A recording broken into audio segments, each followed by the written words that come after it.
श्री शिवाय नमस्तुभ्यम। हर हर महादेव। 29 अक्टूबर 2023 यानी कि रविवार को कार्तिक का बहुत ही प्यारा सा, बहुत ही पवित्र सा महीना शुरू होने वाला है। यह महीना भगवान विष्णु को अति प्रिय है। इस महीने में यदि हम भगवान विष्णु की और माँ तुलसी की पूजा आराधना करते हैं तो हमारा जीवन सफल हो जाता है। इसी कार्तिक के महीने में यदि हम हमारे शास्त्रों में वर्णित और गुरुदेव के द्वारा बताए गए इन 7 नियमों का पालन करते हैं तो जीवन के सभी दुख और कष्ट समाप्त हो जाते हैं और हमें मोक्ष की प्राप्ति होती है। तो गुरुदेव के बताए ये 7 नियम जानने से पहले आप सबसे रिक्वेस्ट है कि यदि आप चैनल पर नए हैं और चैनल को अभी तक सब्सक्राइब नहीं कर रखा है तो जल्दी से चैनल को सब्सक्राइब कर दीजिए और वीडियो पसंद आए तो वीडियो को लाइक कर दीजिए। चलिए बढ़ते हैं वीडियो की तरफ और जान लेते हैं कि वो 7 नियम कौन कौन से हैं। बात कर लेते हैं पहले नियम की। तो कार्तिक मास का पहला नियम है दीपदान। दीपदान बहुत बड़ा नियम है। यदि आप दीपदान का नियम अपनाते हैं तो पूरे कार्तिक के महीने में आपको दीपदान करना है। दीपदान कैसे करना है?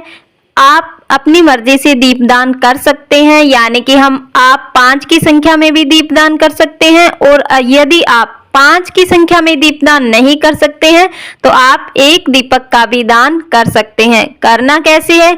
यदि आपके आसपास कहीं भी जलाशय है, नदी, बावड़ी, कुआं जो भी है, उसके पास आपको कार्तिक के जितने भी दिन होते हैं सभी दिनों में, यानी कि कार्तिक के पूरे महीने में शाम के टाइम प्रदोष काल में वहां पर जाना है और आपको 1 दीपक प्रज्वलित करना है अपने पितरों का ध्यान करते हुए। और यदि आप नदी, बावड़ी, कुएं इनके पास नहीं जा सकते तो फिर कोई बात नहीं, आपके आसपास जहां भी मंदिर हो आप वहां पर भी दीपदान कर सकते हैं।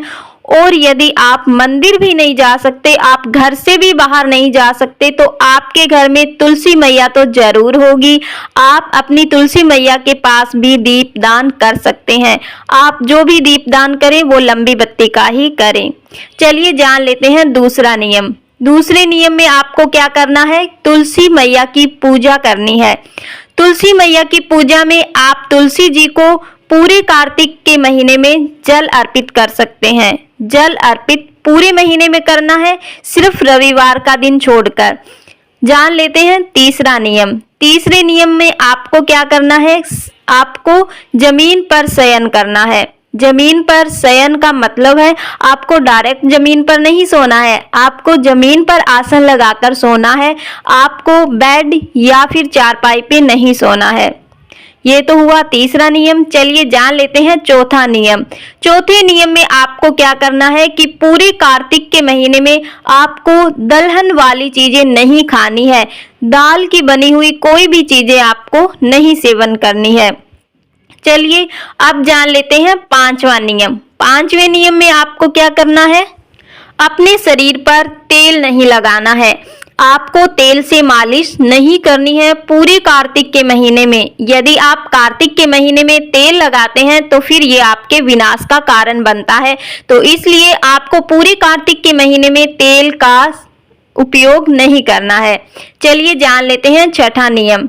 छठे नियम में क्या करना है कि आपको ब्रह्मचर्य का पालन करना है। यदि कोई व्यक्ति इस नियम का पालन करता है तो वह अपनी इंद्रियों को कंट्रोल में कर सकता है। चलिए आखिरी और 7वां नियम जान लेते हैं। 7वां नियम है संयम। संयम आप अपनी वाणी पे भी रख सकते हैं, भोजन पर भी। जब आपको क्रोध आए तो आपको क्या करना है? अपनी वाणी पर संयम करना है, यानी कि आपको अपशब्द नहीं बोलने हैं।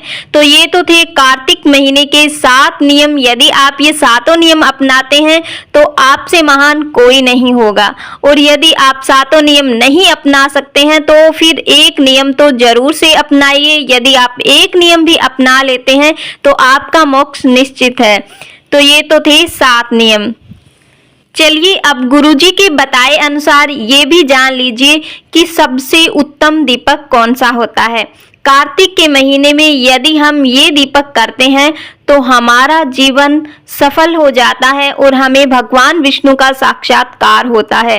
तो चलिए जान लेते हैं कि सबसे उत्तम दीपक कौन सा होता है। तो गुरुदेव ने बताया है कि सबसे उत्तम दीपक होता है तुलसी दल का। अब कुछ लोग ये नहीं जानते कि तुलसी दल का दीपक कौन सा होता है, तो चलिए आज के वीडियो में आपको ये भी बता देते हैं तुलसी दल का दीपक कौन सा होता है। जब तुलसी जी सूख जाती है और जो हमें लकड़ी प्राप्त होती है, उस लकड़ी को देसी गाय के घी में डुबाकर यानी कि उस लकड़ी का बत्ती के रूप में उपयोग किया जाता है। दीपक में बत्ती के स्थान पर उस लकड़ी को जलाया जाता है। इसे ही तुलसी दल का दीपक कहा जाता है। यदि कार्तिक के महीने में यदि हम ये तुलसी का दीपक अर्पित करते हैं तो हमें मोक्ष की प्राप्ति होती है और भगवान विष्णु और माँ लक्ष्मी का आशीर्वाद प्राप्त होता है। लेकिन कार्तिक के महीने में किस दिन इस दीपक को प्रज्वलित करना चाहिए ये भी जान लीजिए। कार्तिक के महीने में 10वीं तिथि को यदि हम इस दीपक को प्रज्वलित करते हैं तो कहते हैं कि जीवन में एक बार भगवान विष्णु का साक्षात्कार जरूर होता है। उम्मीद है कि आपको वीडियो अच्छे से समझ में आ गया होगा। आज के लिए बस इतना ही, मिलते हैं अगले वीडियो में। तब तक के लिए श्री शिवाय नमस्तुभ्यम। हर हर महादेव।